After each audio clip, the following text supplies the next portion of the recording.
The champagne glass slipped from his fingers first. Then his knees buckled.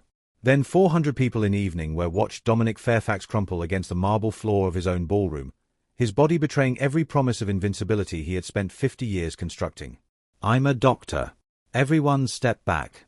Give him room." The voice cut through the screaming. A young woman in a borrowed coat pushed past guests who had frozen in their designer gowns, her hospital lanyard swinging against her chest as she dropped to her knees beside the man whose heart had just failed him.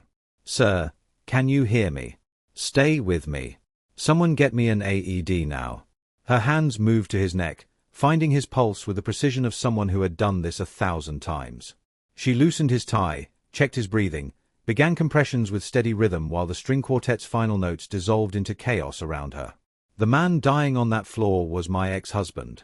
The young doctor fighting to save him was our daughter. And neither of them knew. Welcome back to another powerful story, my beloved listeners. Kindly tell me where you're watching from and what time it is where you are at. If you are new here, prepare for a story of betrayal, unexpected love, and what truly makes a family. Drop everything and listen closely. This tale of heartbreak and redemption might just change how you view love and family forever. I designed this gala. Every centerpiece, every string of lights, every winter rose arranged to catch the warm glow of 1,000 suspended crystals. For 3 months I had planned this evening, knowing exactly whose celebration I was decorating, telling myself I needed to see him one last time to prove that I had not merely survived his abandonment but had built something remarkable from its wreckage. I had not expected my daughter to be here. Had not connected the dates when I saw her name on the hospital's list of residents covering community events. Had not imagined that the collision I had secretly engineered would unfold with her hands pressed against his chest, fighting to restart a heart that had stopped beating for both of us 24 years ago. The AED arrived in someone's shaking hands. Ren placed the pads against his chest with movements so controlled they seemed choreographed, her voice carrying over the panic of 400 people who had never seen their titan brought low. "Everyone clear. Do not touch him." The machine whined and discharged. His body arched against the marble. For a suspended moment nothing happened. Then his chest rose with a gasping breath, and Ren turned him onto his side, supporting his head with the same gentle hands I had once taught to hold Kren's. Can you hear me? You are going to be okay. The ambulance is almost here. Just keep breathing slowly." His eyes fluttered open, unfocused and confused. They tracked across the ceiling, the crystal chandeliers, the countdown clock still frozen at 11:47, and finally landed on the face hovering above him. The face that looked so much like mine. The face that carried his bone structure and his dark hair and the stubborn determination that had once made me believe he was capable of staying. He did not recognize her. How could he? He had never seen this face grow from infant to child to woman. He had missed first steps and first words and first heartbreaks and first triumphs. He had chosen, 24 years ago, to become a stranger to his own blood. And now that blood was the only thing keeping him alive. "What is your name?" he managed, his voice barely audible. "Dr. Brennan," she replied simply, checking his pulse with professional detachment. "Try to stay calm. Help is coming." Brennan. My name. The name I had given her when his appeared nowhere on her birth certificate. The name that meant nothing to him because he had never bothered to learn what became of the woman he had abandoned pregnant and terrified in a studio apartment 24 years before. The paramedics arrived.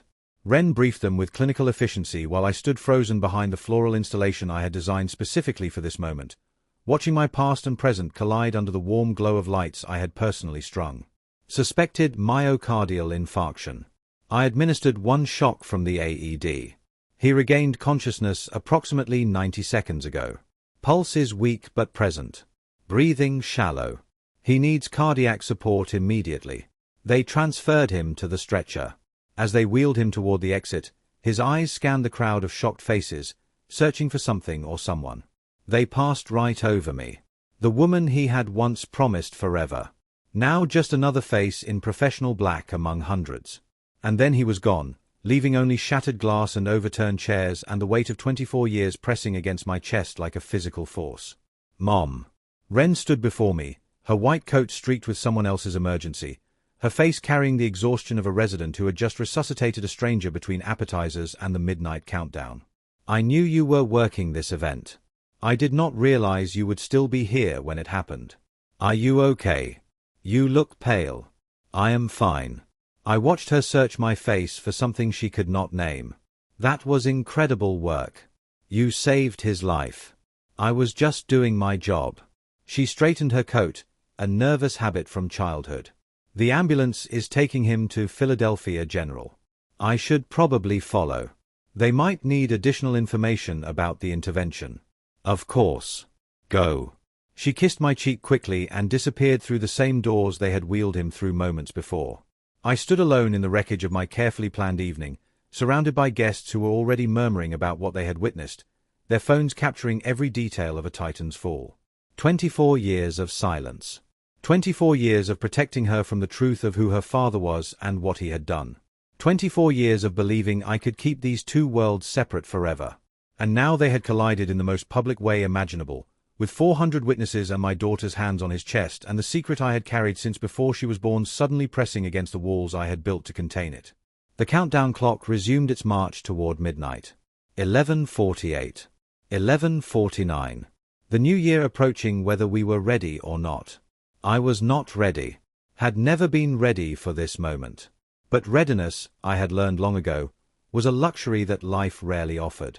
To understand how I came to stand in that ballroom, watching my daughter save the life of the man who had abandoned us both, you need to understand how we met. How I loved him. How he left. It was the spring of 1999. I was 23 years old, working nights for a catering company while finishing my degree in urban planning. Not glamorous work. Refilling chafing dishes. Clearing plates. Pretending wealthy guests were not looking through me like I was made of glass. But it paid tuition, and tuition was the only thing that mattered to a girl who had been orphaned at 19 and had no family left to call for help. I found quiet that night on a service balcony during a corporate gala, stealing 5 minutes before the dessert course to study site plans for a class project. The building in question was a proposed mixed-use development in North Philadelphia, and I was marking potential green space locations that the developers would almost certainly ignore. That building is going to fail. I looked up. A man in an expensive suit leaned against the railing like he owned the balcony and everything visible from it. Dark hair. Brown eyes with flecks of gold when the light caught them. A confidence that seemed bred rather than acquired. Excuse me. The foundation design. He nodded toward my papers. It does not account for the water table in that area. They will have drainage issues within 5 years. Probably structural problems within 10. And you know this because my family built half of downtown Philadelphia. He said it without arrogance. Just fact. Like mentioning the weather or the time. I should have asked his name then. Should have demanded to know who he was and why he was interrupting my study session with unsolicited architectural criticism. Instead, I found myself arguing about load-bearing walls and soil composition, discovering that this stranger in the expensive suit knew more about structural engineering than the development firm that had commissioned my assignment. I am Dominic, he said when I finally asked. Just Dominic. And you are? Ruth. Ruth Brennan. Ruth Brennan, who studies urban planning and argues about foundations with strangers at parties. He smiled, and something in my chest shifted in a way I did not recognize. I like that. He came back the following week. And the week after that. Always finding me during events, always appearing on service balconies or in quiet corners where the catering staff retreated between courses. He talked about architecture and city planning and the difference between buildings that lasted and buildings that merely stood. He never mentioned his last name. 3 months passed before I discovered the truth. I was walking past a construction site downtown, one of those massive developments that reshape skylines, when I saw his face on a banner. Dominic Fairfax. Fairfax Development Corporation. The company whose name appeared on half the buildings we had spent months discussing. He had lied to me. Not directly, perhaps, but through omission. Through the careful construction of a version of himself that did not include the weight of his family's name or the expectations that came with it. When I confronted him, he did not deny it. Everyone who knows my name wants something from it. His voice carried genuine pain, or what I believed then was genuine pain. I needed to know you saw me. Not my family. Not my inheritance. Just me. I should have walked away. Should have recognized that a relationship built on deception, even well-intentioned deception, was a relationship built on unstable ground. But I was 23 and in love and convinced that understanding his reasons meant forgiving his methods. We moved in together that autumn. A modest apartment in a neighborhood far from the Fairfax family's usual circles. He insisted on living simply, on proving that our relationship was about us rather than his money. I believed him because I wanted to believe him. For 6 months, we were happy. Or I was happy, and he performed happiness convincingly enough that I could not tell the difference. We studied together, cooked badly together, dreamed about futures that seemed possible when we were wrapped in each other's arms at 3 in the morning. I graduated with honors. He worked entry-level positions at the family company, claiming he wanted to earn his way rather than inherit it. We talked about marriage, about children, about building a life together that would prove his family wrong about people like me. Then I missed my period. The test showed 2 lines. 2 thin pink lines that divided my life into before and after, that changed every blueprint I had drawn for my future. I told him that evening. I had practiced the words 100 times, but when he walked in with his messenger bag and the smile that still made my stomach flip, everything I had rehearsed evaporated. I am pregnant. The silence stretched between us for what felt like hours. His face cycled through emotions too quickly to track. Shock. Something that might have been joy. And then, beneath it all, a calculation that chilled me before I could name it. Pregnant, he repeated. You are sure? 3 tests sure. Doctor's appointment tomorrow to confirm. But yes, I am pregnant. What happened next surprised me. He pulled me into his arms, lifting me off my feet, laughing in a way that sounded almost like crying. We are having a baby. Ruth, we are having a baby. You are not angry. Angry. How could I be angry about creating something with you? He cupped my face with both hands, his eyes bright with what I believed was genuine happiness. We would figure it out, he said. Get a place together. Something bigger. He would take extra work. I could reduce my hours once I was further along. His trust fund kicked in at 25. That was only 3 years away. We could do this. For 2 weeks, we lived in a bubble of cautious optimism. We looked at apartments in less expensive parts of the city, made lists of baby names during my study breaks, debated whether to find out the gender. He sketched designs for cribs that converted into toddler beds. Then he mentioned his parents. They want to meet you, he said one evening, and the bubble began to shimmer dangerously. They heard about the pregnancy from someone at my office. Word got back to them. They want to discuss things. Discuss what things? He could not meet my eyes. Just things. Plans. They are concerned about the timeline. The restaurant was the kind of place where water came in crystal goblets and the menu had no prices. Dominic arrived 20 minutes late, his face pale and drawn in a way that made my heart sink before he even sat down. They already knew everything. Someone had seen us at the clinic during my appointment. His father had called me a situation that needed handling. His mother had suggested we consider alternatives. Alternatives, I repeated. The word tasted like ash.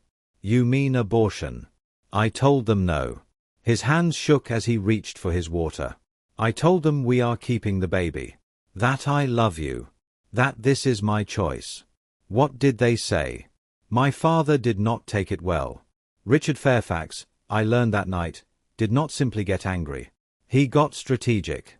Dominic recounted the conversation in devastating detail. His father had laid out exactly what choosing me would cost. No position at Fairfax Development. No access to the trust fund until he was 30 instead of 25. No family support of any kind. His mother had been quieter but no less cruel, suggesting that girls like me knew exactly what they were doing when they trapped men from established families. Girls like what? I asked, though I already knew the answer. Poor girls. Ambitious girls. Girls who did not belong in rooms with crystal water goblets and waiters who memorized your preferences. I told them they were wrong about you, Dominic said, finally meeting my eyes. I told them I choose you. I choose our baby. I choose the life we are building. But even as he said it, I heard the tremor in his voice. Saw the way his fingers drummed against the table. A nervous habit I had learned meant he was calculating. Planning. Trying to find angles in an equation that had no solution he was willing to accept. I just need a few days, he said as we stood outside the restaurant, the March wind cutting through my coat. To sort things out. To make them understand. This does not change anything between us, Ruth. I love you. I love our baby. He kissed me then. Desperate and deep. Like he was trying to transfer certainty through touch alone. When he pulled back, his eyes were wet. A few days, I repeated. And then we start our life. The real one. Not the one my parents planned. The one we choose. I walked home that night with my hand pressed protectively over my stomach, whispering to the tiny life inside me. Your father says he chooses us. Let us hope he means it. 3 days turned into a week. His phone went straight to voicemail. He did not appear at our apartment. He did not show up at the events where I worked, searching for him between trays of appetizers and glasses of champagne. By day 10, I was beyond worried. I was desperate. I took the bus to the address he had given me months before. His roommate said he had packed a bag and left, muttering something about family business. I went to the Fairfax Development headquarters downtown. Security would not let me pass the lobby without an appointment. Finally, on day 12, I spent my last $40 on a ride-share to his parents' estate outside the city. The housekeeper who answered the door looked at me with a mixture of pity and discomfort that told me everything before she spoke. Mr. Dominic is not here. She chose her words carefully. He is traveling. Traveling where? Europe, I believe. Mr. Richard made the arrangements. Extended business training. They had sent him away. Like a problem to be solved, like a mess to be cleaned up, like a child who had misbehaved and needed to be removed from temptation. And he had gone. No goodbye. No explanation. No forwarding address. Just absence where promises used to live. I walked 3 miles to the nearest bus stop because I had spent my last money getting there. The housekeeper offered to call me a cab, but I could not bear accepting charity from the people who had orchestrated my abandonment. That night, alone in our apartment that was suddenly just my apartment, I made a decision that would shape every moment of the next 24 years. I would keep this baby. I would raise this child. And I would do it without poisoning them with bitterness toward the father who had chosen comfort over responsibility. Whatever rage I carried, I would process it alone. Away from my child. So they could grow up knowing they were loved fiercely rather than loved in opposition to someone else's failure. The legal papers arrived 2 weeks later. No admission of paternity. A single payment to cover medical expenses if I resolved the situation quietly. A reminder that pursuing further contact would result in legal action. I did not take the money. I did not sign the papers. I simply stopped existing in Dominic Fairfax's world, as completely as he had stopped existing in mine. Ren came into the world on a humid August night while thunderstorms rattled the windows of the public hospital ward. No private suite. No partner holding my hand. No family waiting in the hall. Just me and the nurses who guided my daughter into existence between lightning strikes. 17 hours of labor. No pain relief because my insurance would not cover it. A neighbor named Dolores from the apartment below mine held my hand through the worst of the contractions. A woman I barely knew who had heard me crying through the thin walls and shown up one evening with tea and unexpected kindness. When they placed Ren on my chest, still slick with birth and screaming her arrival to the world, I looked into eyes that were unmistakably her father's. The same brown with gold flecks. The same intensity. And I felt my heart break and heal simultaneously. Hello, Ren, I whispered through tears. I am your mother. And I am going to make sure you have everything that matters. Even if we do not have everything else. The nurse asked about the father's name for the birth certificate. Leave it blank, I said, kissing my daughter's forehead. It is just us. And we are going to be okay. I named her Ren because wrens build homes anywhere. In any conditions. With whatever materials they can find. They are small and unremarkable until they sing. My daughter would sing. I would make sure of it. The early years existed in fragments of exhaustion and determination. I worked during the day at a community development non-profit. The only job my degree could secure without experience or connections. Nights, I cleaned offices for a company that asked no questions about the infant carrier I brought along, tucked into corners while I vacuumed conference rooms where people made decisions about neighborhoods like the one where I lived. We moved 4 times in 3 years. Each apartment smaller and farther from the city center, but within my shrinking means. I learned to stretch formula, to sew patches over patches, to make birthday cakes from expired box mixes that tasted like love because I told Ren they did. She never complained. Even as a toddler, she seemed to understand that our life required cooperation. That we were a team of two against a world not designed to support us. Small moments of beauty sustained us. Sunday walks to the library. Stories invented at bedtime. The way her face lit up when I came home from my night shift, still awake because she had learned to wait for me. "Mama," she said once, at 3 years old, watching me count coins on the kitchen table to see if we could afford both milk and bread. "We are okay."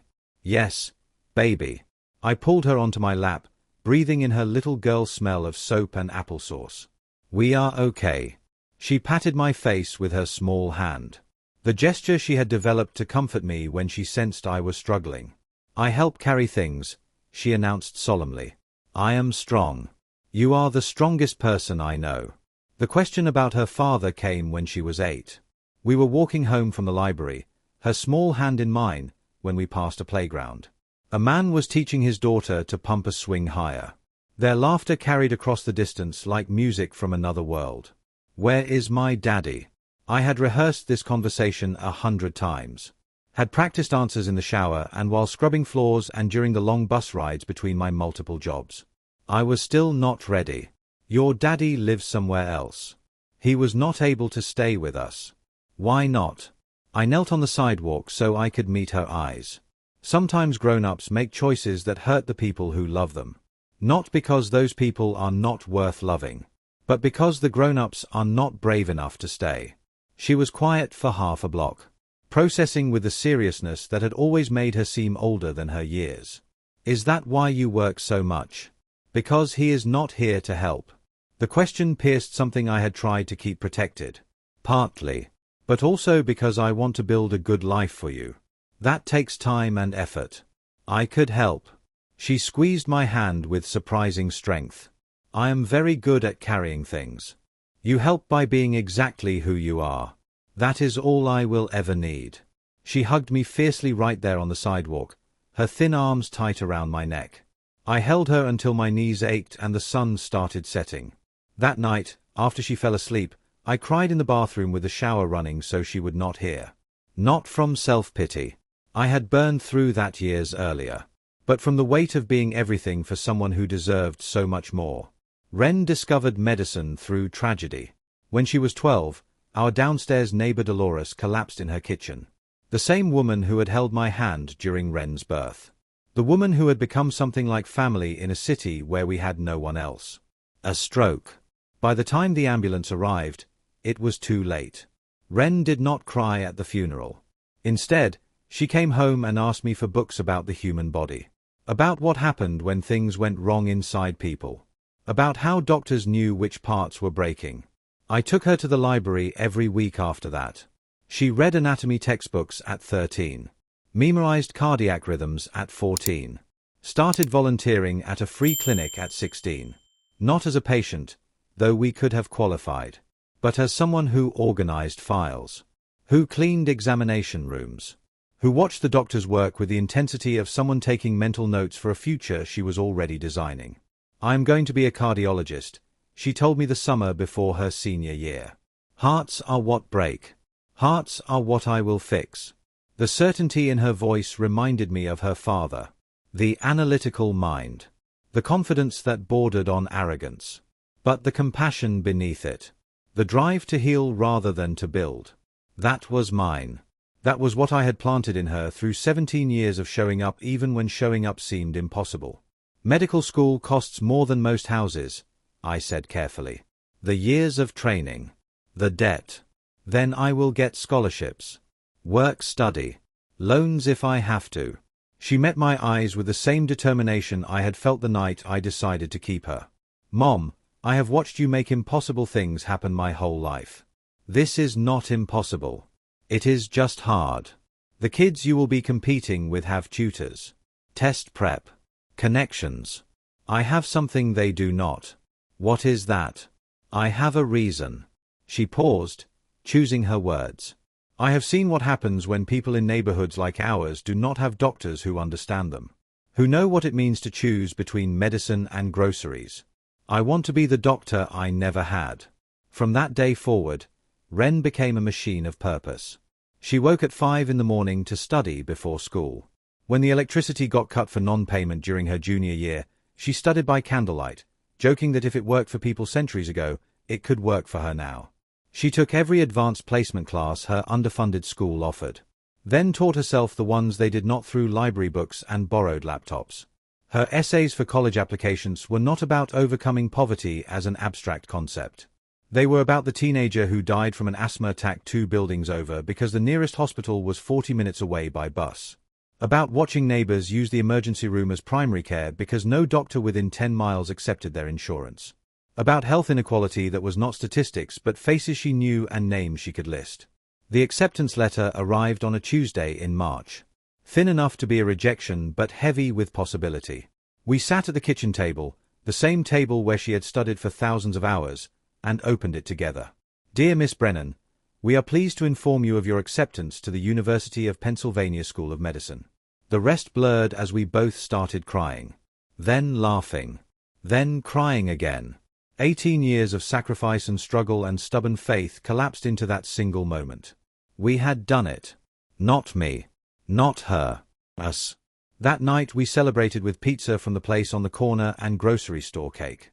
Every bite tasted like victory. No one in our family has ever been to college, I said, still processing. And you are going to be a doctor. We are going to be a doctor, she corrected. Every late night you worked to pay for my books. Every time you chose my future over your present. You were earning this degree too. While Ren built her future one textbook at a time, my own career had quietly found its footing. The non-profit work led to consulting. Consulting led to small contracts. Small contracts led to a reputation as someone who understood how communities actually functioned rather than how planners imagined they should. By the time Ren started her residency, I had founded my own firm. Sustainable urban development with a focus on underserved communities. Not wealthy, but stable. Not famous, but respected. The kind of success that arrives so gradually you barely notice it until you look back and see how far you have climbed. I designed public spaces for neighborhoods like the ones where I had once scrubbed floors. Parks where children could play safely. Transit hubs that connected rather than divided. Small projects with large impact, each one a quiet argument that people who had been overlooked still deserved beauty in their daily lives. The irony was not lost on me that my work occasionally intersected with Fairfax development. Their residential towers cast shadows over my community gardens. Their luxury condominiums sat blocks from the clinics where my daughter now practiced. I never sought their contracts. I never avoided them either. We simply existed in the same city, breathing the same air, separated by 24 years of choices. At 24, Dr. Ren Brennan worked 70-hour weeks at Philadelphia General Hospital. The same public hospital where she had been born. Her supervisors praised her diagnostic skills, but what set her apart was how she treated patients. Especially the ones from neighborhoods like ours. She would sit on the edges of beds, speaking in whatever language or register helped scared people understand. She would explain procedures without condescension. Validate concerns that others dismissed. Stay late to make sure patients without stable housing had somewhere safe to recover. Your daughter sees people, her attending physician told me once when I picked her up after a particularly brutal shift. Not just symptoms. That cannot be taught. She learned it from watching our neighbors struggle, I replied. From seeing what happens when people fall through the cracks. Sometimes, during the rare quiet moments in her schedule, Ren would ask about her father. Not directly. She was too respectful of my pain for that. But in careful circles around the truth. Did he have any medical conditions I should know about? Family history that might be relevant? Not that I am aware of, I would answer. Which was true but incomplete. Was he smart? Did he finish college? Very smart. Engineering degree. What was his name? And there the question would hang. The one I had dodged for 24 years. Each time I would find a way to deflect. Suddenly remember an urgent errand. Ask about her shift. Change subjects with the skill of someone who had been running from this conversation since before she was born. I told myself I was protecting her. That knowing her father was Dominic Fairfax, whose company's name appeared on buildings all over the city, whose donations to medical research were announced in the very hospital where she worked, would only bring pain. That as long as I kept his name out of our house and out of our story, it could not hurt us. I thought silence was a shield. I was wrong.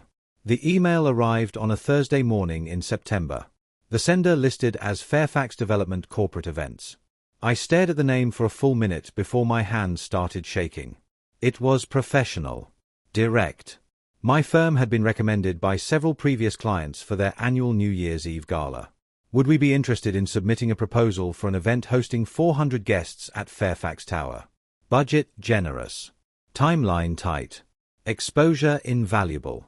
The signature read Fairfax Development Corporate Events on behalf of CEO Dominic Fairfax. I should have declined. Should have cited schedule conflicts or creative differences or any of the professional excuses that would have been true enough. Instead, I submitted a proposal. I won the contract. I spent 3 months designing centerpieces and lighting schemes for the man who had discarded me like a line item he could no longer justify. I told myself it was about proving something. About standing in his space, surrounded by his guests, knowing he had no idea that the woman arranging flowers had once carried his child in the same city he now claimed to have built. I told myself I would not seek him out. Would not confront him. Would simply exist there. A ghost from his discarded past. Visible only if he happened to look closely.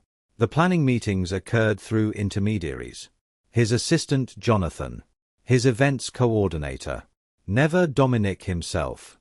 I moved through Fairfax Tower like a visitor from another dimension, studying the marble floors and the floor-to-ceiling windows and the name etched above every entrance. This was the world he had chosen. The world he had decided was worth more than a pregnant woman in a studio apartment. Worth more than the daughter he would never know. 3 weeks before the event, I saw Wren's name on the hospital's list of residents covering the gala for medical support. Philadelphia General rotated residents through community events as part of their public health initiative. I had known she was on the schedule somewhere that month. I had not connected the dates until the document appeared in my inbox, her name listed among 4 other doctors who would be on call if any of the 400 wealthy guests required medical attention. It was too late to change anything by then. The contracts were signed. The deposits paid. The flowers ordered. I told myself it would be fine. The gala would host 400 people. Wren would be there as medical coverage, not as a guest. Dominic would give his speech and accept his accolades and never know that 2 of the women in attendance had more claim on his attention than anyone else in the room. I told myself the collision I had secretly engineered would remain just that. A secret. A private reckoning visible only to me. I was wrong about that too.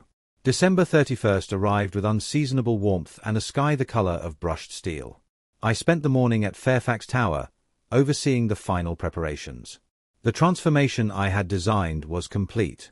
Winter Sanctuary, I had called it in my proposal. Towering evergreens framed the entrance, their branches wrapped in thousands of warm white lights that cast everything in a golden glow. Crystal centerpieces caught and scattered candlelight across tables draped in deep forest green linens. A 20-foot Christmas tree dominated the far wall, its ornaments reflecting the medical charity theme of the evening. Beautiful work, my assistant Celia said, adjusting a ribbon that did not need adjusting. When they see this, we are going to get so many referrals. Let us just get through tonight. The first guests arrived at 6. Women in gowns that cost more than my car. Men in custom tuxedos. All of them representing the world Dominic had chosen over us 24 years ago. I spotted him before he saw me. Across the ballroom, shaking hands, accepting congratulations, performing the role of benevolent titan with practiced ease. He was older now. Silver at the temples. Lines around his mouth that had not existed when he walked out of our apartment that December morning. But those eyes. Still the same brown with gold flecks. Still carrying the same confidence that had once made me believe he was capable of anything. Including staying. He did not recognize me. Why would he? I was a catering worker 25 years ago, and I was a contractor today, dressed in professional black meant to blend into the background of other people's celebrations.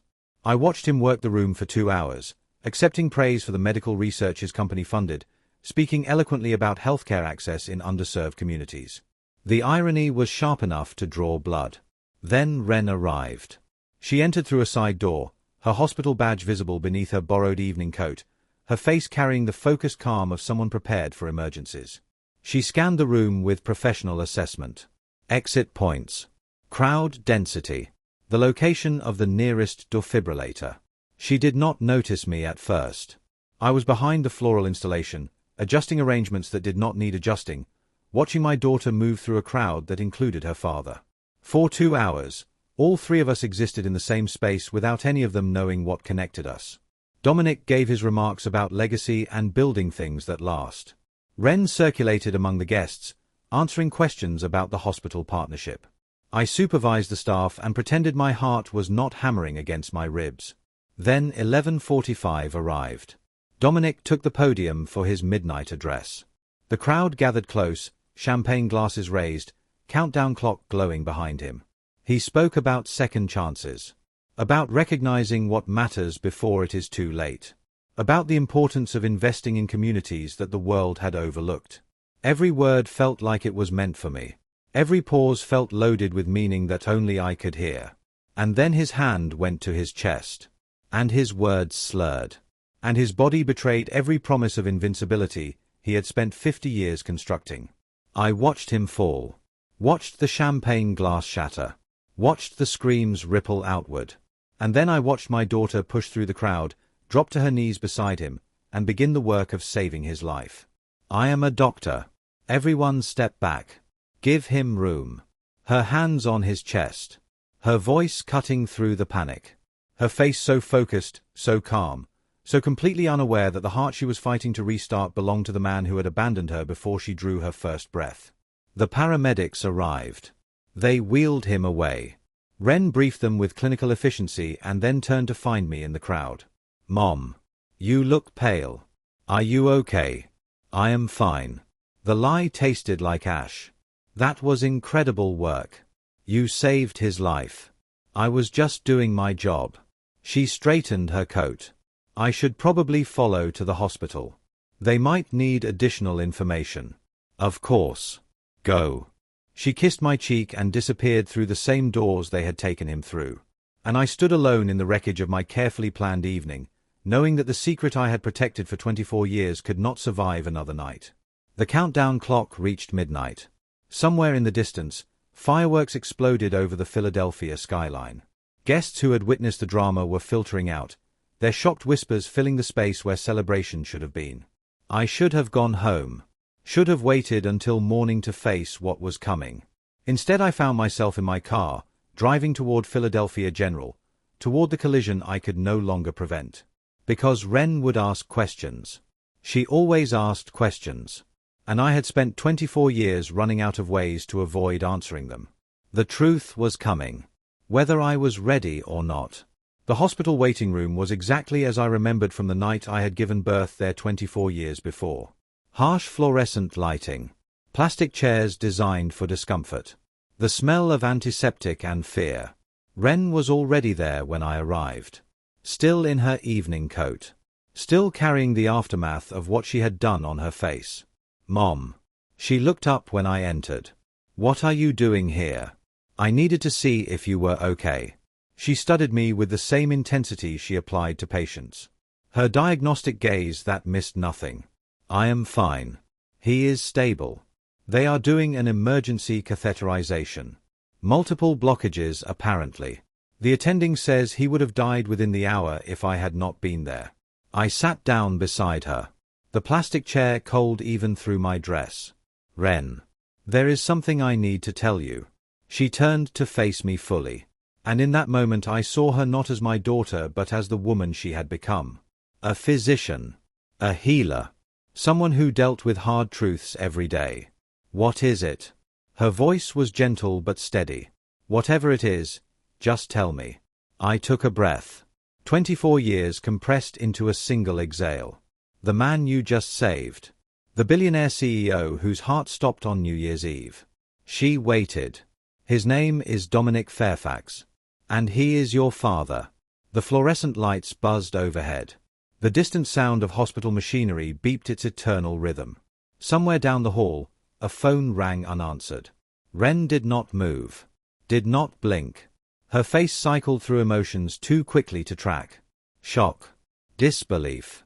The slow dawning of a truth she had spent her entire life wondering about.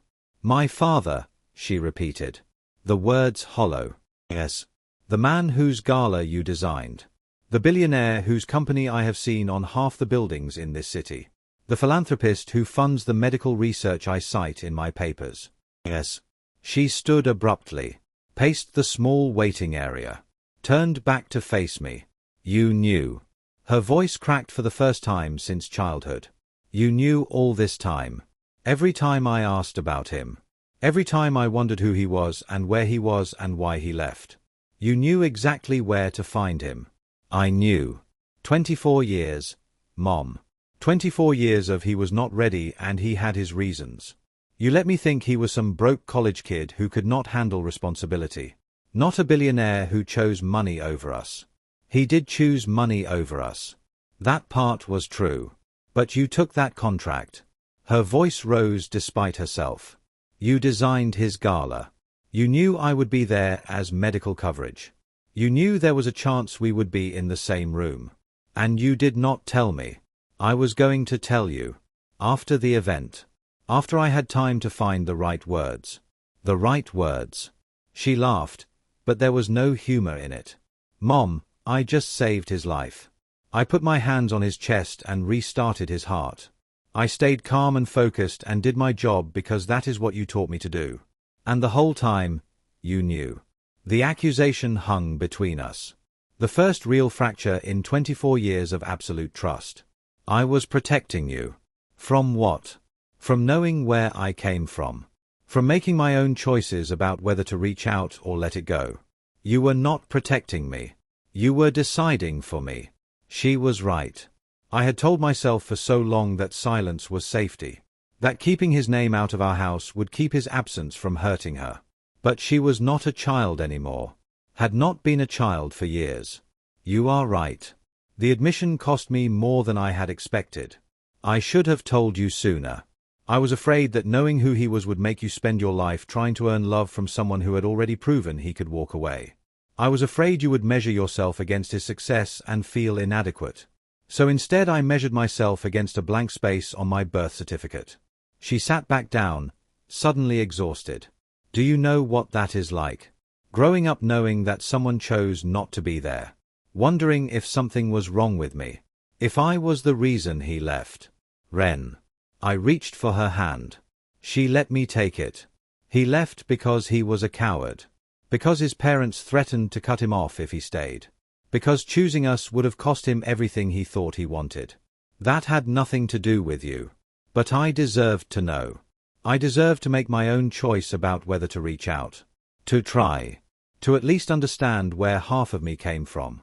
Yes. You did. We sat in silence as the new year continued without us.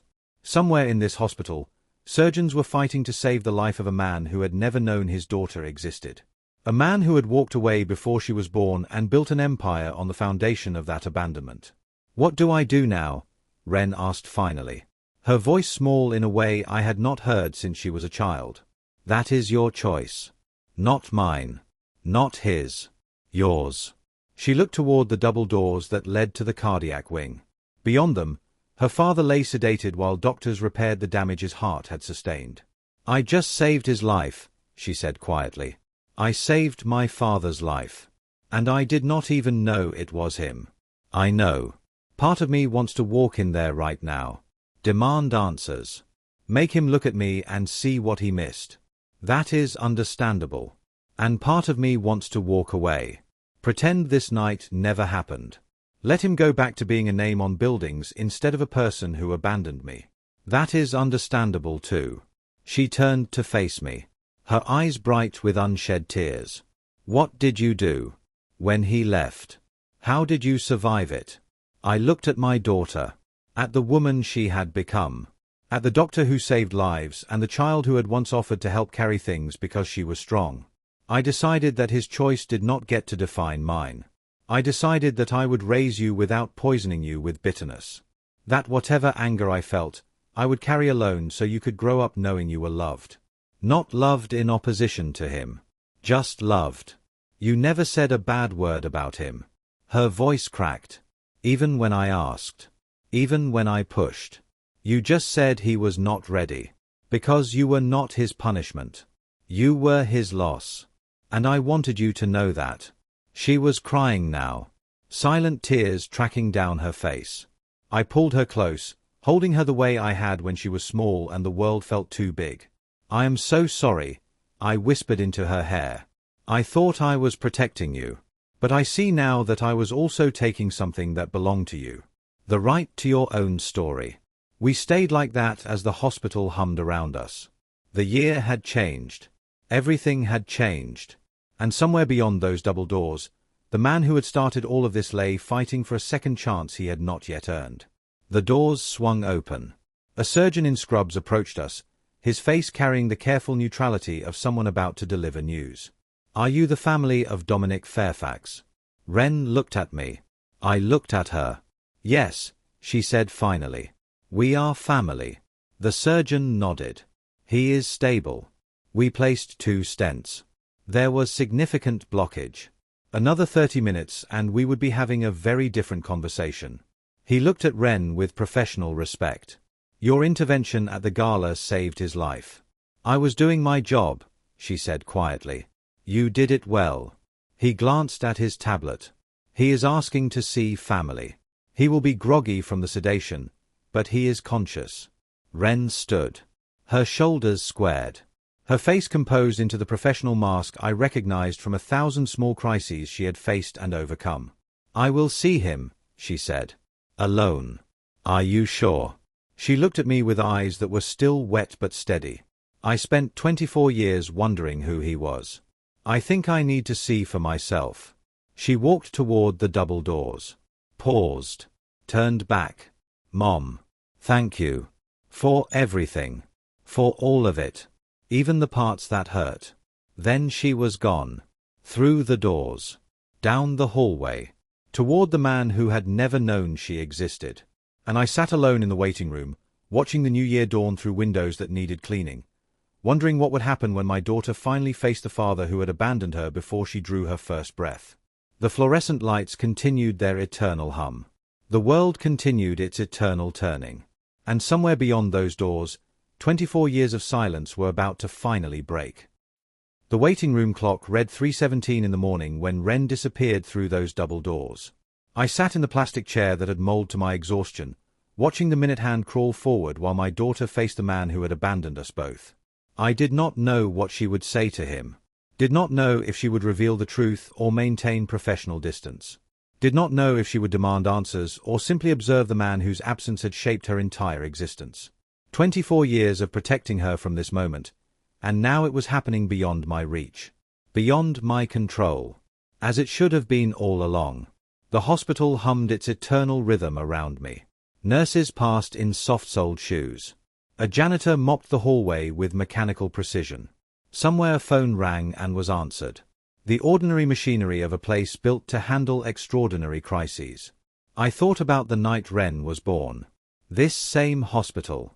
Different wing. The same fluorescent lights buzzing overhead while I pushed her into the world without the man who should have been beside me.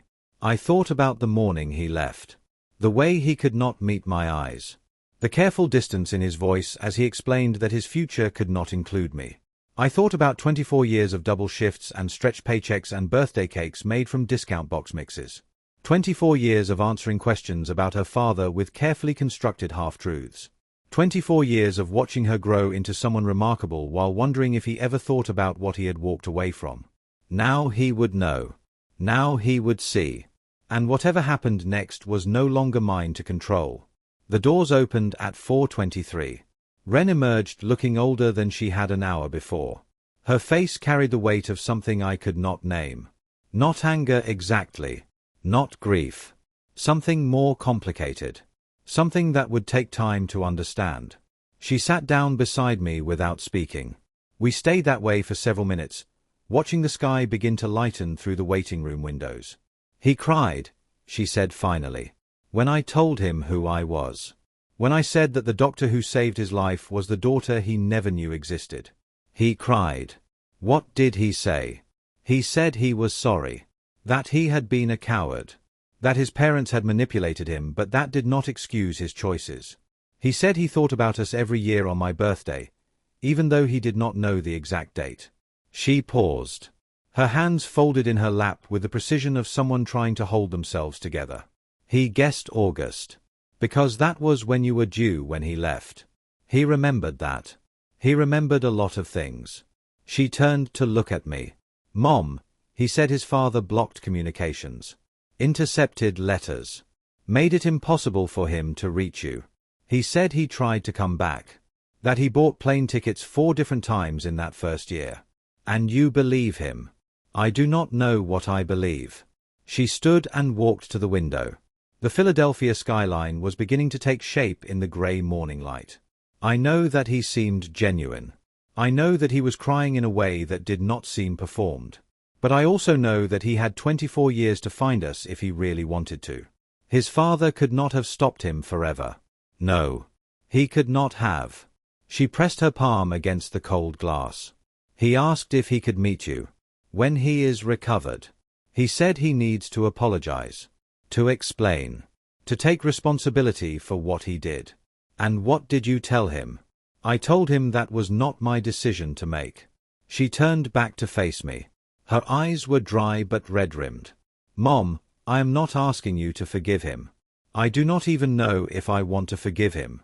But I think maybe you need to see him. Not for his sake. For yours. To finally close the door you have been keeping cracked open for 24 years. I never kept that door open. Yes, you did. She crossed back to sit beside me. You took that contract. You designed his gala.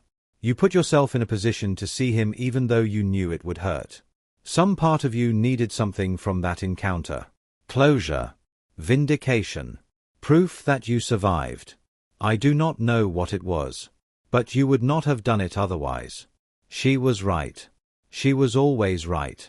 The daughter I had raised to be observant and honest and unflinching in her assessments. What do you want me to do? I want you to decide for yourself. The way you should have let me decide years ago. She took my hand. I am not angry anymore. I understand why you did what you did. But we are past the point of protection now. The only way forward is through. Through what? Through the truth. All of it. Whatever that means for each of us. The sun rose over Philadelphia on the first morning of the new year. I watched it through the hospital windows, my daughter's hand in mine, the future stretching ahead like an unmarked road. I would see him. I would hear what he had to say. And then I would decide whether any of it mattered anymore. Dominic remained hospitalized for 6 days. I did not visit during that time. I needed distance to process what was happening. Needed space to prepare for a conversation 24 years in the making. Ren visited professionally, following up on the patient she had resuscitated, observing his recovery with clinical detachment. She told me about their brief exchanges. The way he watched her whenever she entered the room. The questions he asked about her life, her education, her path to medicine. He is trying, she said one evening over dinner at my apartment. It is awkward and stilted, and he clearly does not know how to talk to a grown daughter he never raised. But he is trying. Is that enough? I do not know yet. She pushed pasta around her plate.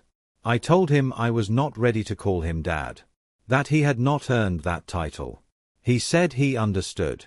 He said he would earn it if I let him. However long it takes. And what did you say? I said that was up to him. That I was not going to make it easy. That I needed to see consistent effort, not grand gestures. She looked up at me with eyes that were so much like his. He asked about you every time I visited. Whether you were okay. What you were doing. If there was any chance you would come see him. What did you tell him? That you would make your own decision in your own time. 3 days later, I walked into his hospital room. He was sitting up in bed when I entered. The monitors beeped their steady rhythm. And 4-line trailed from his arm.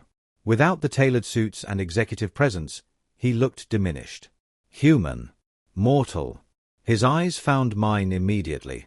and I watched recognition bloom across his features. The recognition that had been absent at the gala when I was just another contractor in professional black.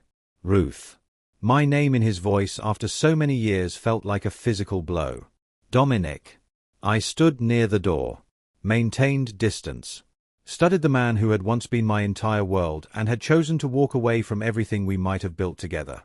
The silver at his temples was more pronounced up close. The lines around his eyes deeper. He had aged the way wealthy men age, with careful maintenance that could not quite hide the accumulation of years. But those eyes. Still the same.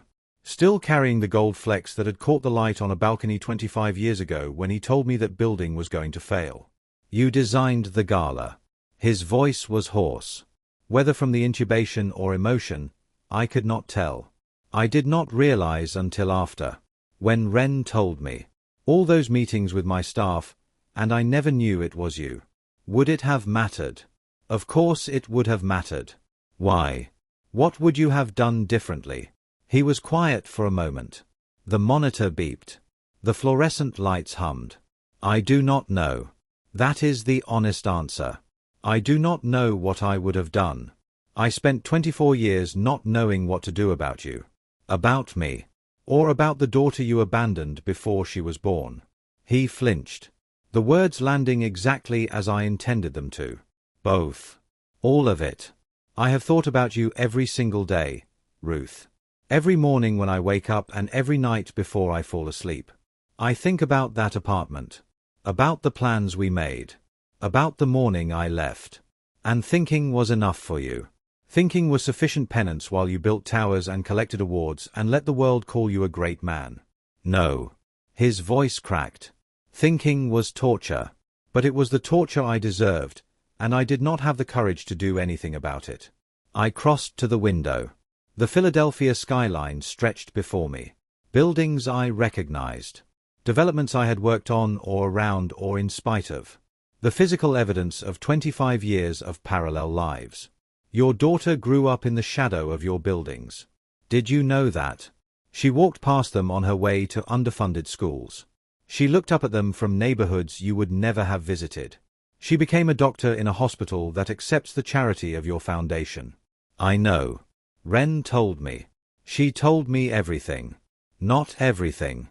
I turned to face him. She could not tell you what it was like to give birth alone at 24 with no family and no money and no one to call. She could not tell you about the nights I worked double shifts and came home to find her asleep in the carrier I took to my cleaning jobs because I could not afford childcare. She could not tell you about the birthday cakes made from expired mix or the winter coats bought secondhand or the years of choosing between medicine and groceries. His face crumpled. Not dramatically. Just a slow collapse of the facade he had maintained for decades. Ruth. She could not tell you about the nights I cried in the bathroom with the shower running so she would not hear. About the times I had to explain why she did not have a father when other children asked. About the choice I made to never poison her against you even though there were days when the anger felt like it would consume me. Tears tracked down his cheeks. The titan of industry. The builder of empires. Crying in a hospital bed while the woman he had abandoned catalogued the cost of his cowardice. I cannot defend what I did. He did not try to wipe the tears away. There is no explanation that makes it acceptable. My father threatened me. My mother convinced me that leaving was the right thing to do. But I was an adult. I made the choice. I could have fought harder. I could have come back. I could have found you. Why did you not? Because I was terrified. Of losing everything I had been raised to believe was important. Of becoming someone my family would not acknowledge. Of failing at a life that looked nothing like the one they had planned for me. He looked at his hands. The foreline. The hospital bracelet. And by the time I realized that none of that mattered, that none of it had ever mattered, so many years had passed. I told myself you had moved on. That reaching out would only cause more pain. That leaving you alone was the kindest thing I could do. The kindest thing. I know how that sounds now. I know it was cowardice dressed up as consideration. But it was easier to believe that than to face what I had done. The room fell silent. The machines continued their mechanical chorus. The morning light grew stronger through the windows. I did not know what I had expected from this conversation. Some part of me had hoped for the satisfaction of seeing him suffer, of watching him confront the full weight of consequence, of finally being seen as someone who had overcome his abandonment rather than someone who had been defeated by it. But watching him cry brought no satisfaction, only the hollow ache of roads not taken, of possibilities foreclosed, of a life that might have been different if he had been brave enough to stay. "What do you want from me, Dominic?" He looked up, his eyes red, his face stripped of every protection his wealth could provide. "I want the chance to apologize properly, not just with words but with actions. I want to support Ren however she will allow me to. I want to know the daughter I never had the courage to claim. And I want you to know that I understand if you never forgive me. That I do not expect forgiveness. That I am asking only for the opportunity to take responsibility for what I did. And if I say no, if I walk out of this room and tell you to stay away from us, then I will respect that." He held my gaze. "I have no right to demand anything from either of you. I know that. Whatever relationship develops or does not develop, it has to be on your terms. Both of you." I stood by the window for a long time, watching the city wake up, watching the sun climb higher over buildings that bore his name. 24 years I had carried this. The anger, the grief, the secret that had shaped every decision I made as a mother. 24 years of wondering if he ever thought about us, of imagining this confrontation in 1,000 different ways. Now it was here, and I did not feel vindicated, did not feel satisfied, just tired. Tired of carrying weight that had never been mine to bear alone. "Ren will make her own decisions about you." I turned to face him. "She is an adult. She has the right to choose what kind of relationship she wants with her father, if any at all. I understand. As for me," I paused. "I do not know what I want yet. I spent so long not wanting anything from you that I do not know how to start." "That is fair. But I am not going to stand in the way of whatever develops between you and Ren. And I am not going to poison her against you the way I could have done years ago." "Why not?" His voice broke. "After everything I did, you would have been justified. Because she deserved better than that. Because raising her with bitterness would have made her carry weight that was never hers to bear. Because the best thing I could do as her mother was to let her decide for herself who her father was without my anger coloring everything." He was crying openly now. "You are a better person than I ever deserved." I know. It was not a boast. Just fact. The same way he had once told me that his family built half of downtown Philadelphia. "I will be in touch. Through Ren if that is easier." I walked toward the door, paused with my hand on the frame. "Dominic." He looked up. "Do not waste this. Whatever chance she gives you, however small it is, do not waste it." Then I walked out, down the hallway, past the nurse's station, through the waiting room where I had spent so many hours over the past week. The New Year sun was bright on my face when I stepped outside, the air cold and clean with the promise of fresh starts. I did not know what would happen next. Did not know if Dominic could change. Did not know if Ren would build a relationship with him or keep him at permanent distance. But for the first time in 24 years, I was not carrying the weight alone. The secret was out. The truth had been spoken. Whatever came next would be built on honesty instead of silence. That had to be worth something. The weeks that followed were tentative, careful, full of conversations that felt like walking through a minefield where the explosives had been buried long ago but might still be live. Ren met with Dominic twice in January. Coffee shops in neutral territory. Limited time. Structured interactions that allowed for connection without overwhelming either of them. She came to my apartment after each meeting, processing out loud the way she had done since childhood when facing something she did not fully understand. "He asks a lot of questions," she said after the first meeting. "About my childhood. My education. The path that led me to medicine. He listens like he is trying to memorize every word." "What do you tell him?" "The truth." She curled up on my couch with a mug of tea. "About the apartments we lived in. The schools I attended. The jobs you worked. I do not soften it. He needs to know what his choice cost." "How does he respond?" "He gets quiet. Sometimes he cries. He says things like I should have been there and I am so sorry and I cannot believe what you accomplished without me. Does that feel genuine? I think it does. She paused. But I also think it is easy to cry when the hard part is over. When someone else did the work and you just have to feel bad about missing it. You sound angry. I am angry. She set down her tea. I saved his life, Mom. I put my hands on his chest and restarted his heart, and I did it because that is what I was trained to do. And part of me is proud of that. But part of me is furious that he gets to benefit from the person I became without him. That his second chance comes from the daughter he did not bother to raise. What do you want to do with that anger? I do not know yet.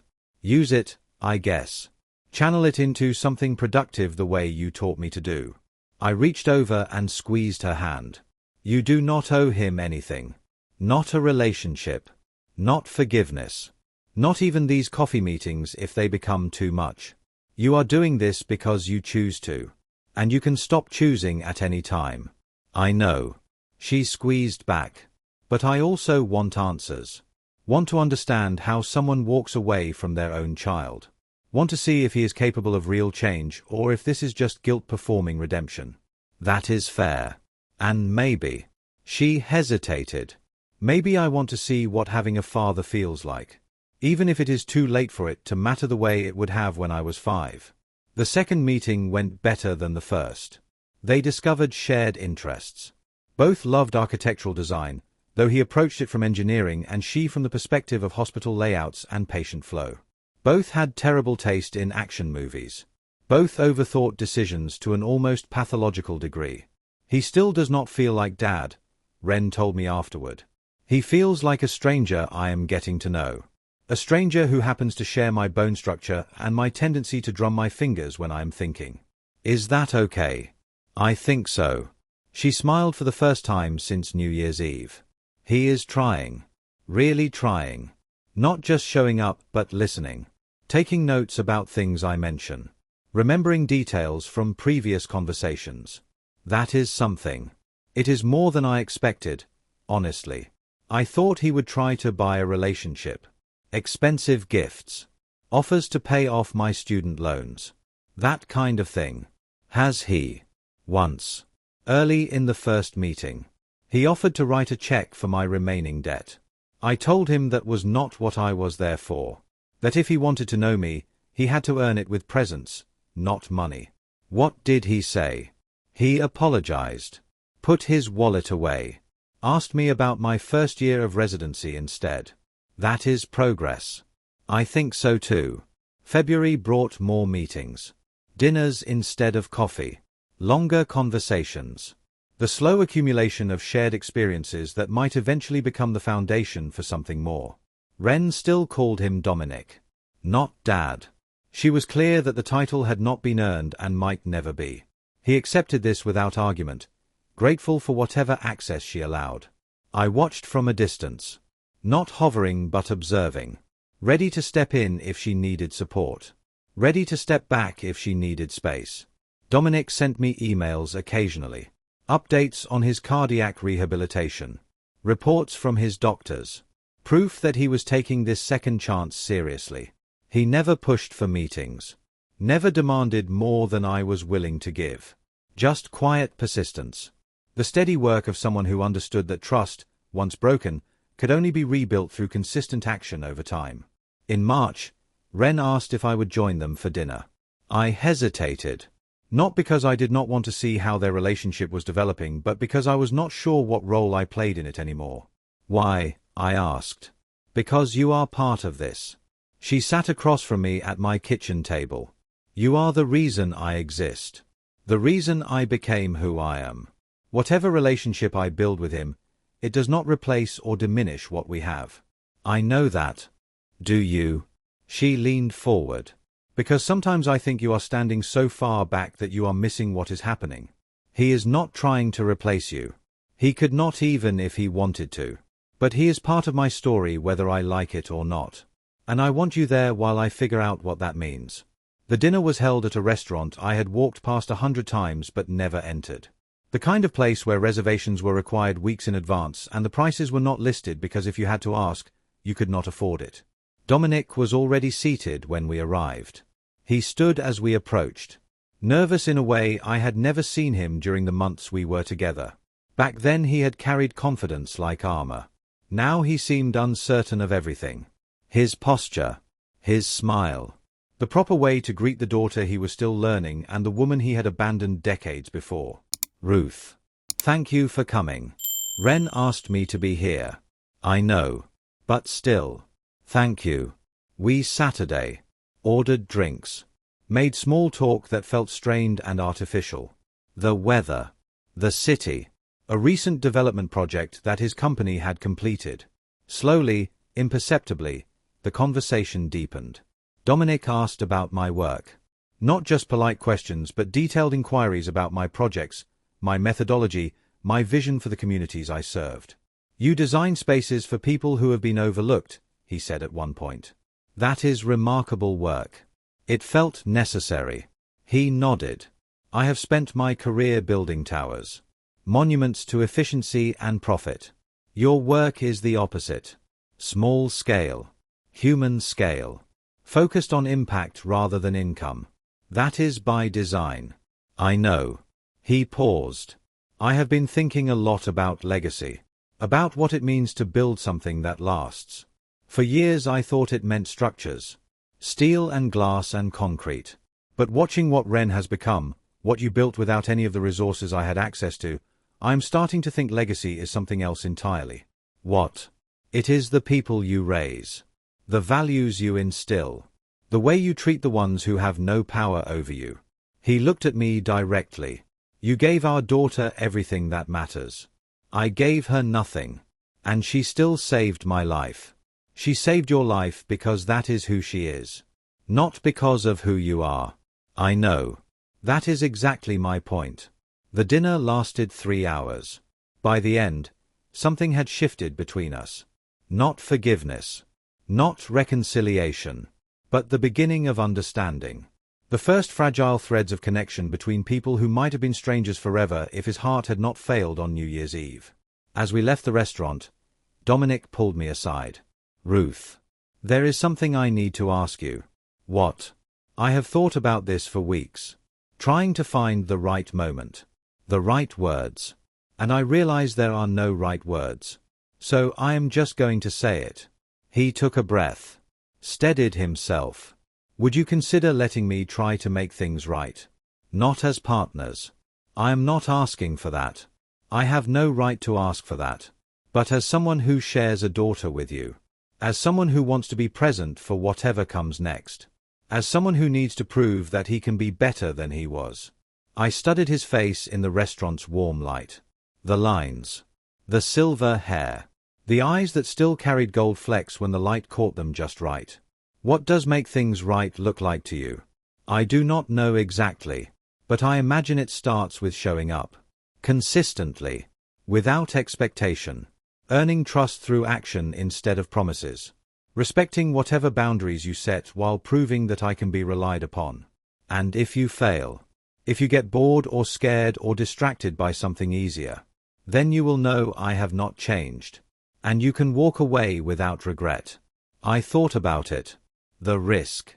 The potential for disappointment. The possibility that he would revert to old patterns once the guilt faded. But I also thought about Ren. About the way she looked at him now, with cautious hope instead of anger. About the relationship she was building despite every reason to refuse. I will think about it, I said finally. That is all I can promise right now. That is more than I deserve. He stepped back. Take whatever time you need. The spring brought more dinners. More conversations. More slow accumulation of something that might become trust. Dominic kept his word. He showed up consistently. Remembered details. Respected boundaries. Made no demands. Asked for nothing beyond what was freely offered. He attended cardiac rehabilitation faithfully. Sent Ren monthly updates on his health. Made changes to his lifestyle that his doctors had been recommending for years. Lost weight. Reduced stress. Stepped back from the 70-hour weeks that had characterized his career. When Ren mentioned during one dinner that the free clinic where she had volunteered as a teenager was struggling for funding, Dominic offered to help. Not as a grand gesture but quietly. An anonymous donation that would keep them operating for another year. Ren found out anyway. She always found out. You did not have to do that, she told him.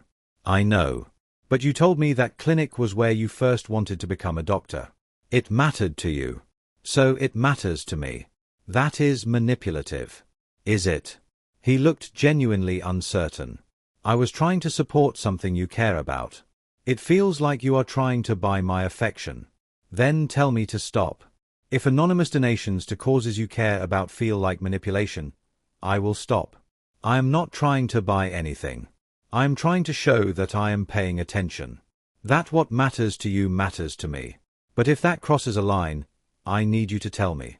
Ren was quiet for a moment, processing the way she always did. Okay, she said finally. Do not stop. But keep it anonymous. And do not expect gratitude. Do it because it is the right thing to do. Not because you want something in return. Understood. It was a small moment. But it represented something larger. The ongoing negotiation of trust. The careful calibration of a relationship being built from scratch. Summer arrived hot and humid. Ren completed her first year of residency with marks that put her at the top of her cohort. Her attending physicians praised her diagnostic skills and her bedside manner. Her patients sent thank you cards that she kept in a box by her bed. We celebrated with dinner at my apartment. Just the two of us. The way we had celebrated every milestone for 24 years. I am proud of you, I told her as we shared a bottle of wine that cost more than we used to spend on groceries. I learned from the best. She raised her glass. The city lights glittered through my windows. The apartment was small but comfortable, filled with pieces I had chosen carefully over the years. A space that reflected who I had become rather than who I had started as. Mom. There is something I want to ask you. What? Dominic invited me to the anniversary gala. The 1-year mark since his heart attack. Since I saved his life. He wants me to attend as his guest. To be publicly acknowledged. What do you want? I want to go. She set down her wine. But I want you to come with me. Not as his date. Not as anything other than my mother. The woman who raised me. The woman who made everything possible. That would mean being public. People would know. The media would connect the dots. I know. She met my eyes. I think it is time. I am tired of being his secret. Even if I was a secret he did not know he was keeping. I want to stand in that ballroom where he collapsed and I saved him and let everyone see who I really am. Are you sure? I am sure. She paused. And I think you should talk to him. Really talk. Not just dinner conversation and careful small talk. The real conversation you have been avoiding for months. I have not been avoiding anything. Mom. She smiled gently. You have been circling each other for almost a year. Rebuilding something. But you have never told him how you really feel. What it really cost you. What you really lost. I told him in the hospital. You told him facts. She reached across the table and took my hand. You did not tell him what it felt like. You did not tell him about the nights when I was sick and you sat alone terrified because there was no one to call. You did not tell him about missing his presence at my graduation or my white coat ceremony or every single moment that should have included 2 parents instead of 1. Why would I tell him that now? Because you need to. She squeezed my hand. Not for him. For you. To finally let it out instead of carrying it forever. The gala was held on December 31st. 1 year exactly since Dominic had collapsed on the ballroom floor and Ren had saved his life. The space looked different this time. Not my design. Someone else had been hired for the anniversary event. But the bones were the same. The crystal chandeliers. The floor-to-ceiling windows. The marble floors where champagne had shattered a year before. I wore a dress that I had bought specifically for this occasion. Not borrowed. Not second-hand. Something that made me feel like I belonged in this room rather than someone serving the people who did. Ren stood beside me as we entered. Professional in a way that suited her. Elegant in a way that surprised me. The borrowed coat from last year replaced by something tailored and intentional. People noticed us immediately. The whispers started before we reached the center of the room. The doctor who saved Dominic Fairfax. And the woman beside her who looked so much like her that the connection was unmistakable. Dominic found us within minutes. His face carrying something I had not seen on it before. Relief. Gratitude. The quiet joy of someone who had earned something precious and knew he did not deserve it. You came. We came, Ren confirmed. Both of us. He looked at me. The year had changed him. Not just physically, though the weight loss and improved color were obvious. Something deeper. Something in his eyes that spoke of genuine reckoning rather than performance. Ruth. Thank you. Do not thank me yet. I need to talk to you. Properly. Before this evening goes any further. Of course. Whatever you need. We found a quiet corner. Away from the crowd. Away from the whispers and the watchful eyes. The window looked out over the same Philadelphia skyline I had contemplated a year ago while my daughter resuscitated him on the ballroom floor. Say what you need to say, he said quietly. I am listening. I took a breath. Gathered words I had been carrying for 24 years. You broke me, I began. When you left. Not just my heart. Something deeper. My belief in my own judgment. My trust in my ability to read people. My faith that love meant something more than convenience. He nodded. Did not interrupt. I spent years rebuilding from that. Teaching myself that I had worth even though the person who promised to love me forever decided I was disposable. Raising our daughter to believe she was wanted even though her father treated her like an inconvenience before she was born. I know. You do not know. You cannot know. Because you were not there. You were in Europe learning international operations while I was giving birth alone in a public hospital. You were building your career while I was working 3 jobs to keep us fed. You were living the life your parents designed for you while I was creating a life from nothing for the daughter you abandoned. I am sorry. Sorry is a word. I stepped closer. What I need you to understand is that your choice did not just hurt me. It shaped me. It shaped Ren. It shaped 24 years of decisions made in the shadow of your absence. How can I make that right? You cannot. I watched his face fall. That is what you need to understand. You cannot make it right. You cannot give me back the nights I cried alone. You cannot give Ren back the father she should have had at her graduations and recitals and first heartbreaks. The time is gone. The damage is done. Then what can I do? You can show up now. I felt tears threatening and pushed them back. You can be present for whatever comes next. Not as penance. Not as a way to buy forgiveness. But because it is the right thing to do. Because our daughter deserves to know what having a father feels like even if it is 24 years too late. Is that enough? It has to be. Because it is all there is. I paused. I am never going to tell you that what happened was okay. I am never going to pretend that the explanation matters more than the impact. But I can choose to stop letting your choice define my future. I can choose to let go of the anger without calling it forgiveness. What is the difference? Forgiveness would mean I think you deserve absolution. Letting go means I am tired of carrying weight that was never mine to bear. He was quiet for a long moment. The party continued around us. The clink of glasses. The murmur of conversation. The orchestra playing something soft and seasonal. I understand, he said finally. And I accept it. Whatever version of moving forward you can offer. I accept it. Good. I started to turn away. His voice stopped me. Ruth. I looked back. For what it is worth. And I know it is not worth much after everything I did. I never stopped loving you. Not for one day in 24 years. I just was not brave enough to act on it. I studied his face. Searching for performance. Finding only exhaustion and honesty. That might have mattered once, I said. Now it is just a fact. One of many facts about a past we cannot change. Then let it be a fact that informs the future. Let it be proof that whatever I build with Ren, whatever relationship develops between us, comes from something real. Not obligation. Not guilt. Something that never went away even when I did everything possible to bury it. The orchestra swelled. The countdown clock began its march toward midnight. 1 year since he had collapsed. 1 year since Ren had saved him. 1 year since the secret I had carried for 24 years finally broke free. I am not ready to love you again, I said. I may never be. I am not asking you to. Good. I took a breath. But I am ready to stop hating you. That has to be enough for now. It is, he said. It is more than enough. The crowd gathered for the midnight countdown. Dominic stepped to the podium to address his guests. The same spot where he had collapsed a year before. Ren appeared at my side. Her hand found mine. Are you okay? I think so. I squeezed her fingers. Better than I have been in a long time. Good. She leaned her head against my shoulder. That is all I wanted.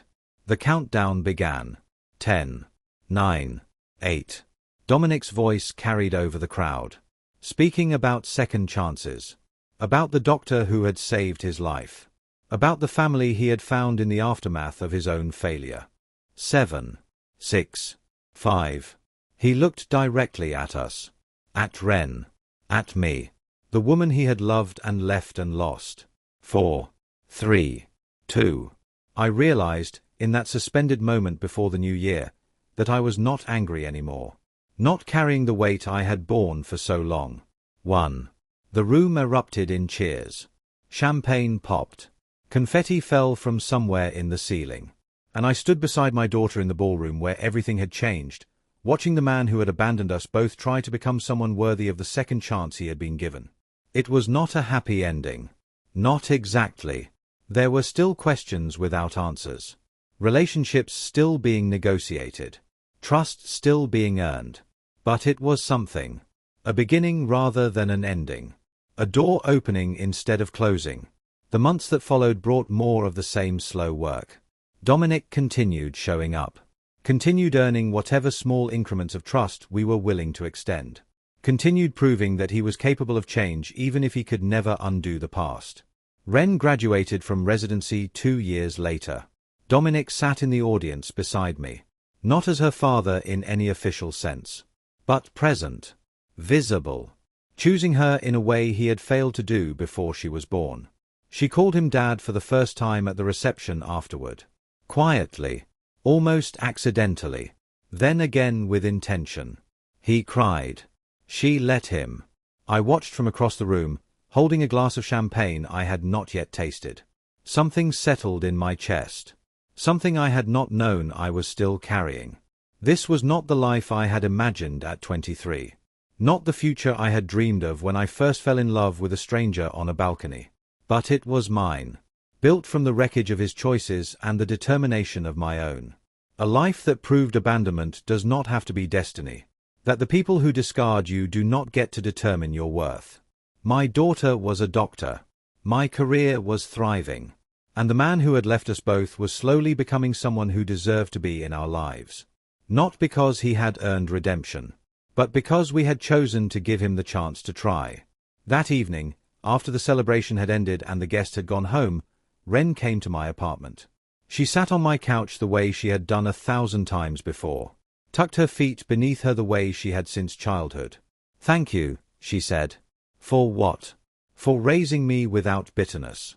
For letting me make my own choices about him. For giving me the chance to know him even after everything he did. You made those choices yourself. But you made them possible." She looked at me with eyes that still carried gold flecks in certain light. The same eyes her father had. The same eyes that had opened in my hospital room 26 years before. "You taught me that abandonment does not define worth. That survival can become thriving. That the best response to being discarded is becoming someone extraordinary." I came to sit beside her. Pulled her close the way I had done since she was small enough to carry. "You were always going to be extraordinary," I said. "With or without him. That was never in question. But you made sure I knew it. Even when everything else was uncertain." Outside my window, the Philadelphia skyline glittered with possibility. The same skyline I had watched 1,000 times before. From apartments that were too small. From bus windows on the way to jobs that paid too little. From hospital rooms where I had given birth alone and waited to learn if my daughter's father would survive. The buildings were the same. But I was different. We were different. There is a lesson in this story. Maybe more than one. That the choices we make have consequences we cannot escape. That the people we discard may become the only ones capable of saving us. That second chances must be earned through sustained action, not grand gestures or convenient tears. But more than that. That protecting the people we love from bitterness is an act of profound strength. That true success is measured in who we raise, not what we build. That survival is not enough, but it is always the beginning. My ex-husband collapsed at his own gala. The doctor who rushed in was our secret daughter he abandoned. And in the end, we both survived. Not because he deserved it, but because she had become someone remarkable despite everything he had done. That was the real ending. The real justice. The real proof that his choice, all those years ago, had failed to determine our destiny. We had done that ourselves. And we had done it magnificently.